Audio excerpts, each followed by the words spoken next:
Ricardo, vemos muchas caras nuevas en las gobernaciones, vemos por primera vez dos mujeres, algo positivo, pero la pregunta es si realmente son renovación o los actores políticos que están detrás de algunos de estas nuevas autoridades, llámese Evo Morales detrás de Leonardo Loza, llámese Tuto Quiroga detrás de Juan Pablo Velasco o Mario Cosío detrás de María René Soruco, van a seguir definiendo las cosas y ahí la renovación sería solamente de carita, pero nada más. No, yo creo que estamos en un proceso de renovación, lo he dicho desde las elecciones generales, lo sostengo. El signo de esta elección fue la renovación de la general, de todo el fin de ciclo y el nacimiento de este nuevo ciclo político, es la renovación generacional, está clarísimo, ¿no?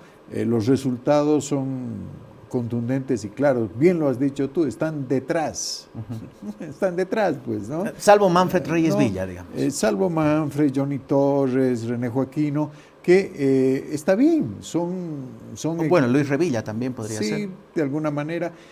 Mira, a Lucho le han hecho yo creo que un gran daño, ¿no? Con este tema del retiro de Nueva la Generación organización Patriótica. de Nueva Generación Patriótica, porque yo creo que él tenía grandes posibilidades de ganar la elección en segunda vuelta, pero al retirarle esto le han quitado absoluta legitimidad y lo han dejado, es peor que una derrota, Claro. ¿no? Es más grave, porque lo han dejado completamente deslegitimado y no por su culpa. Digamos, él no ha hecho nada, digamos, ¿no? para merecer esta situación. Pero bueno, así es la política, ¿no? La torpeza en política tiene consecuencias, pues, ¿no? Lo de Tarija es la muestra más clara, ¿no? Es decir, esta torpeza increíble, ¿no es cierto?, de haber eliminado a Mario Cosío de la contienda. Yo no sé quién ha sido el genio que se le ha ocurrido hacer esa jugada, ¿no es cierto?, de eliminarlo a Mario Cosío, pensando que así le estaban allanando el camino a Adrián Oliva. No, el resultado ha sido catastrófico, sí, porque no solo lo ha fregado a Adrián Oliva, lo ha fregado a Luciana Campero, que tenía todas las posibilidades de ganar esa elección a la alcaldía, pero cuando impugnan y cuando logran que eliminen a Mario Cosío, la reacción pues de la gente es contundente ante esa torpeza. Entonces hubo un voto castigo en la alcaldía y hubo un voto castigo en la gobernación, ¿no? Y los damnificados fueron Luciana Campero y Adrián Oliva, que eran buenos candidatos, que antes de esta eliminación de Mario Cosío estaban muy bien posicionados y tenían buenas posibilidades de competir y de ganar la elección, ¿no? Pero así sucede, ¿no? Cuando hay estos actos, estas torpezas, suceden estas cosas. Pero bueno, en todo caso, yo creo que ahora estos nuevos liderazgos, esta renovación política generacional, que tiene también rostro de mujer, que es muy importante, ¿no? Tú has mencionado a tres de ellas, ¿no? Has mencionado a Gabriela de Paiva, Gabriela René Soruco y bueno, Paola Aguirre. Pero está Luisa Nayar en el Consejo de Santa Cruz, la misma Luciana Campero con su desempeño en Tarija, alcaldesa de Sucre, claro, ¿no? Fátima Tardío. Fátima Tardío, que hay que mencionarla también como un elemento fundamental, ¿no? Y así hay una emergencia también del liderazgo femenino, una feminización de la política, que es un soplo de aire fresco en nuestra política que contribuye a este ámbito de renovación. Erika, ¿estamos en un momento de renovación o es todavía, diríamos, muy frágil aquello por lo que mencionaba, que todavía hay algunos actores que están detrás y pese a la derrota es difícil pensar en un Luis Fernando Camacho que deje la vida política, por así decirlo?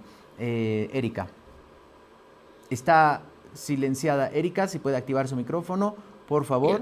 Ahí está, ahora sí. Sí. Mira, Diego, yo sinceramente pienso que el discurso de renovación, la exaltación de la renovación por renovación debe ser matizada, porque evidentemente hay lecciones que aprender de los mentores y de los viejos y de los tradicionales. de lo bueno, lo malo y lo bueno que hicieron. Y esa experiencia acumulada no se la puede despreciar. Ya, yo personalmente celebro esta renovación, celebro la presencia de mujeres, celebro que Lucho Revilla continúe con el oficio de la política, aun cuando me sumo a la preocupación que ha planteado Ricardo, pero yo estimo que este daño o este malestar que ha generado y ha dañado su legitimidad, porque va a poder ser neutralizado con la capacidad y expertise que tiene para manejarse. Él tiene una importante presencia en la asamblea es una asamblea tan dispersa que espero que pueda generar bases mínimas de gobernabilidad, de una La Paz donde ha tenido mensajes de un actor como Yahuasi, perdónenme, que ha enarbolado la lucha armada o la sangre como medio para revolucionar y para cambiar el país. Entonces, quien lo hace ya su tesitura democrática está en duda. Y eso tiene que enfrentar Revilla, pero pienso que lo va a hacer. Yo creo que la renovación es buena, viendo los perfiles de Soruco, estoy viendo a Aillón, a Fátima, creo que Sucre tiene una gran posibilidad de salir adelante, considerando la sintonía, que es el único departamento entre la alcaldesa de Capital y el gobernador. Creo que la renovación es fundamental. Es tiempo de renovación. Y creo que los que hicieron política, y me sumo ahí, tienen que saber ubicarse el rol y el espacio, el reinventarse, pero ya no con una voluntad de poder ciega. Y reinventarse para conseguir construyendo país y seguir siendo considerados como una opinión creíble y válida, y no como aquellos que siguen haciendo el jueguito del poder por el poder, que es un juego muy atractivo y muy propio de la política activa. Entonces yo creo que ahí sí los dinosaurios a los cuales me podría estar sumando a estas alturas de la vida, ya tenemos que saber reinventarnos y resituarnos en los espacios de influencia, de incidencia, de opinión. Y ese es el rol que deberá cumplir en este caso, bueno, varios aquellos que han sido, digamos, ya puestos al margen de la política, con mayor o menos presencia, pero finalmente al margen de la política, porque hay nuevos actores. Me encanta Mamén, por ejemplo. Mamén ha podido entender la diversidad de una cruceñidad que ya no está marcada por las élites del pasado. Entonces, esas renovaciones que entienden los signos de los tiempos y entienden los clivajes que marcan, las contradicciones que marcan nuestro país, incorporando a gente de la diversidad boliviana en su consejo, creo que esa es la renovación que necesitamos. Tampoco necesitamos una renovación que nos vuelva a un conservadurismo preocupante. Vladimir, a propósito de la renovación, es difícil pensar que un Luis Fernando Camacho, que tiene 6 años de carrera política, vaya a jubilarse, ¿no? Cuesta pensar, mucho menos los otros, o no sé cuál tu impresión.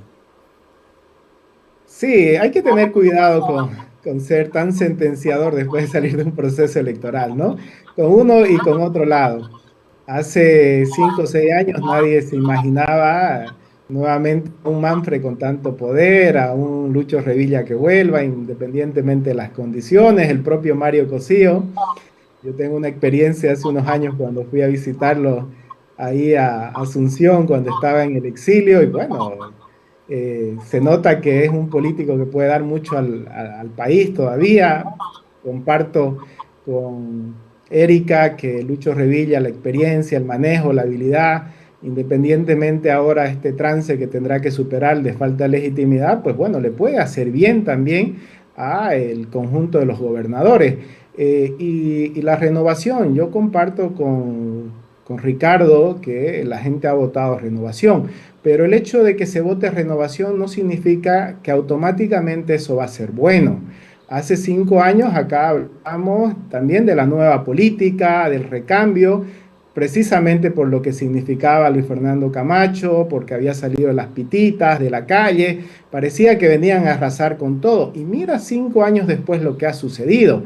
Entonces, con esto yo creo que hay hay una necesidad de cambio, la gente ha votado cambio, dentro de eso la renovación es importante y de ahí 5 años pasan mucho. Yo en eso soy mucho más cauto para decir que la renovación por sí misma le va a hacer muy bien al país o que ya se ha definido automáticamente un nuevo sistema político. Yo creo que todavía va a depender en un momento de crisis cómo estos nuevos actores emergentes pueden desarrollar sus acciones ya en términos de gestión pública. Si algo nos deja la lección de Santa Cruz es que no solo vale la política y la confrontación.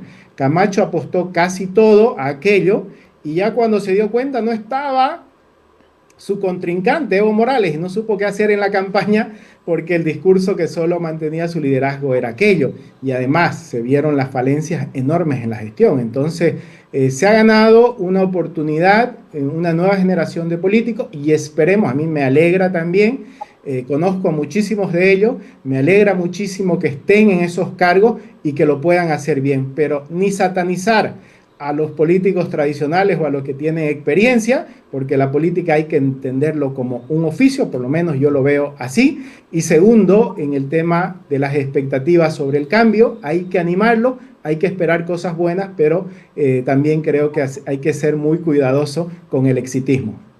Hemos hablado de las relaciones de las nuevas autoridades ejecutivas con el Ejecutivo Nacional, pero cada una tendrá sus propias batallitas con sus legislativos, ¿no? Y ahí viene el otro punto.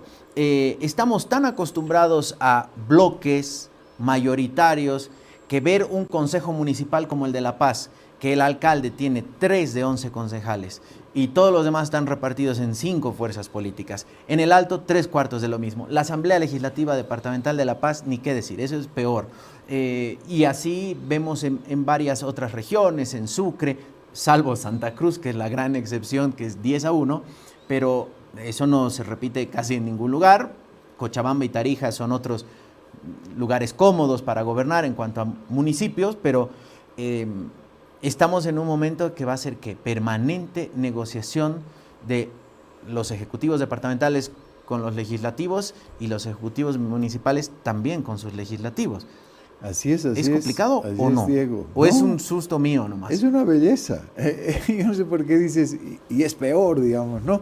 No, es una belleza, una maravilla, porque ¿sabes qué pasa? El MAS nos ha comido el coco. Durante 20 años nos ha hecho creer que gobernanza, gobernabilidad es mayoría absoluta, pensamiento único, instrucción, levantar la mano. Pero eso escuchábamos de la otra acera también. No, pero bueno, porque todos estaban en esa misma lógica, como te digo, como yo soy el coco. No, democracia es lo que ahora tenemos. Democracia es necesidad de concertar, de pactar, de acordar todos los días de Dios. Hay que negociar, hay que concertar, hay que pactar, hay que acordar. De eso se trata la democracia. La democracia es la unidad en la diversidad. La fortaleza de la democracia está en eso, en que es la unidad en la diversidad, de que permite que distintos, que diversos puedan construir un proyecto para el bien común. De eso se trata. Entonces vamos a tener que reaprender a vivir en democracia, a gobernarnos en democracia, y los alcaldes, los gobernadores van a tener que aprender, algunos seguramente más difícilmente que otros, pero todos van a tener que aprender que no son reyes chiquitos, ¿no? Que no son poderes absolutos que hacen lo que les da la gana, no, que todo tienen que aprender a convencer, a concertar y a llevar adelante de manera acordada a través de la convención social, digamos, los proyectos, los programas, las estrategias, que todas tienen que confluir, como decía hace un rato, en el bien común. Erika, este nuevo momento de negociación permanente con los legislativos, ¿no será que se convierte en un problema para la gestión o en una excusa para decir, bueno, no puedo hacer porque no me dejan mis legislativos? ¿O es como dice Ricardo, que es un gran momento para volver a la realpolitik? Bueno, creo que tenemos que recuperar algunas lecciones de lo que representó la democracia pactada tan satanizada. A mí me tocó participar en una negociación muy difícil, o ser testigo más bien, para la construcción de los acuerdos de 1992 de julio, donde se delineó algo que, un marco institucional que todavía sigue vigente. Y estuvieron 8 partidos cuyos jefes no se podían ver, pero hubo la capacidad de sentarse, dialogar y converger y generar una constitución política muy interesante, donde ya aparecieron los uninominales, donde se empezó a discutir el tema de la apertura del sistema político, en fin. Yo personalmente, Diego, no pondría tanto miedo a esto, pero hay dos códigos en este proceso de negociación o de generación de pactos. Algunos son lo que se llama el intercambio político, digamos, el virtuoso o el, digamos, el no virtuoso, ¿no? El, y en esto está el tema de las lógicas prebendales y clientelares que han dominado el país. O sea, para un político de raza, para un político importante, le importa mucho tener visibilidad, saber que sus ideas que está intercambiando, se intercambian ideas, se intercambian acuerdos, la gente se alegra de que haya habido un acuerdo. Yo estoy absolutamente segura de que el primer acuerdo que sale, la primera ley que salió en conjunto, donde han entrado todas las fuerzas políticas, la gente le da certidumbre y tranquilidad, porque están en juego temas que tienen que ver con el bien común. Pero en ese intercambio también están intercambios, digamos, de espacios de poder, ¿ya? Y parece ser que esto sucede aquí en la Cochinchina y en cualquier otro lado, y parece ser que esos espacios de poder en gente que está marcada por voluntad de poder en perfil de personalidad y de las lógicas, digamos, políticas heredadas, ese patrimonialismo, tienen que tener que atenuarse o empezar a erradicarse. El clientelismo existe en todo lado, pero ¿hasta cuándo es permitido? O sea, yo no me puedo imaginar un presidente que no tenga ofertas, digamos, un poco hasta clientelares y que tenga éxito, que sea absolutamente ajeno a todo, a aquel ritual de intercambio. Pero yo creo que es fundamental de que ellos aprendan a sentir que el pacto y el acuerdo es positivo y que si hay habilidad, capacidad persuasiva y además estamos conscientes de las cosas que tenemos que cambiar. Por ejemplo, en las asambleas departamentales tienen que cambiar los estatutos. En Santa Cruz, el tener 8 poblacionales y los 15 territoriales sobre la base de la provincia como una entidad política administrativa preexistente debería ser replanteada. ¿Por qué no se hablan de regiones, de representantes regionales donde se agregue un concepto de desarrollo por regiones, no tanto como provincias? Y se hace una fórmula de compensación donde evidentemente la gobernanza se pueda garantizar como la tenemos a nivel nacional. Tenemos un sistema segmentado. Yo tengo la urgente necesidad de plantear como persona, persuadir a las asambleas que replanteen sus modelos electorales y al nivel nacional también. No, a mí me gustaría ver que los líderes que encabezan y aquí voy a terminar, que encabezan de verdad las fórmulas y las fórmulas de la alcaldía y de las gobernaciones tengan presencia en la asamblea. Este artículo 220 o 212 de la Constitución, que establece que se separa la elección del gobernador o del alcalde de sus respectivos legislativos, me parece que ha sido perverso. Si uno analiza el voto, yo he estado analizando el voto. Yo quisiera tener esos líderes presentes en las asambleas porque ellos sí podrían ser agentes realmente de diálogo porque tienen la capacidad para haber logrado lo que han logrado. ¿Ya? Y sin maximalismo. Hay que romper maximalismo. El mito del gana o pierde, creo que es un mito que hay que erradicar. Y creo que es importante hacer reformas. Y cuando si uno empieza a analizar las reformas que queremos, ¿cómo no vamos a querer tener a nuestros candidatos presidenciales y a nuestros candidatos a gobernadores dentro de las asambleas, liderando y discutiendo y fortaleciendo la credibilidad y las capacidades mismas y de representación de las asambleas legislativas? Yo creo que esto hay que replantearlo, hay que discutirlo. Y cuando hay temas tan serios de discusión como el tema del desarrollo o qué se hace con el Mutún, qué vamos a hacer con la crisis de gas, urgencias tan grandes, tenemos que ponernos de acuerdo. Es una necesidad existencial. Y yo creo que sobre esa base tenemos que trabajar y reaprender el diálogo. Y hay gente que sabe dialogar y quizás necesitamos una escuela de diálogo porque nos hemos olvidado a dialogar. Vladimir, en esa misma línea, por favor. Mire, hay muchas cuestiones que hacer, ¿no? Eso es lo importante para las nuevas autoridades y para todos los que nos gusta la política de diferentes perspectivas. Este nuevo periodo que se abre, considero que va a estar imbuido por las reformas que hay que hacer, ¿no? Si ya el presidente y su gobierno tienen una tarea muy grande de reformas estructurales al Estado, ahora también, salido de este proceso electoral, se suma la reforma electoral a nuestro sistema democrático, a las propias autonomías, y considero que eso va a ser muy enriquecedor, ¿no?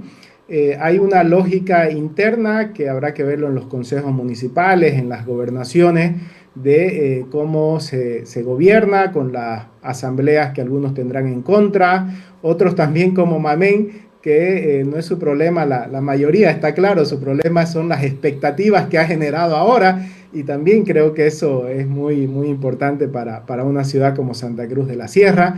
El caso del gobernador de Santa Cruz no tiene mayoría por sí solo en la Asamblea Legislativa Departamental, pero puede conseguirla con asambleístas indígenas. Desaparece del mapa político en Santa Cruz el MAS, que antes fue la fuerza autonomista contra el masismo en la oposición. Hoy ya no va a haber más.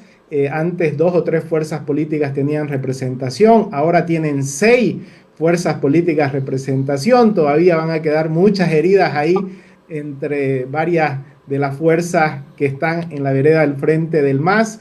Habrá que ver si hay comunidad o se puede comulgar en algunos aspectos y tener una orientación conjunta, o vamos a tener una oposición durísima en términos de creemos versus libre, y algunas otras que se pueden adherir a uno u a otro lado, como el caso de la fuerza del doctor Otto Ritter. Entonces todavía hay mucho desafío por delante, ¿no? ¿Qué considero, aparte del diálogo que plantea Erika, que es fundamental?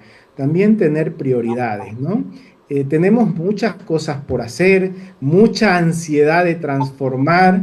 Yo digo que el presidente va tarde en muchas cosas, pero también en algún momento hay que ponerse en sus zapatos. Con un país con tantos déficits, con tantas urgencias, pues bueno, hay que ordenar la casa, hay que poner un orden de prioridades, hay que establecer una nueva dinámica para encontrar consensos y acuerdos. Hay que desmitificar algunos preconceptos como la democracia de mayorías y minorías, o este sistema tan reduccionista o tan satanizante de la lógica de la democracia, de los pactos, pero también creo que esto nos anima o nos debe hacer ver que tenemos que buscar lógicas diferentes al pactismo o a la degradación de la democracia, que muchas veces termina también angustiando y enfureciendo a los ciudadanos cuando los políticos no son transparentes. Es una época de muchos desafíos, es una época nueva, y también creo que la elección de ayer